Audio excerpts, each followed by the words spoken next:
ও বউ বউ, আমি না কাজ থেকে এসে গেছি। জানো তো আজকের কি হয়েছে? ও, তুমি এসে গেছো? কি হয়েছে, কি হয়েছে? তাড়াতাড়ি বলো আমাকে। জানো বউ আজকের কি হয়েছে? কারখানায় না আগুন লেগে গেছে, আর কারখানার ভেতরে যারা ছিল সবাই মারা গেছে। হ্যাঁ। হে ভগবান, কতজন মারা গেছে? আরে 15 জন মারা গেছে।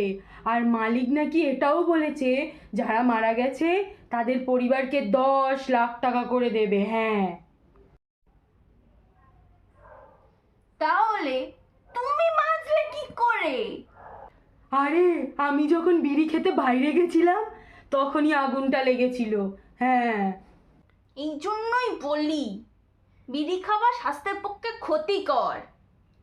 তুমি এই বিড়ি খেতে গেছো বলে আমার হাত থেকে 10 লাখ টাকা চলে গেল। No, no, no, no.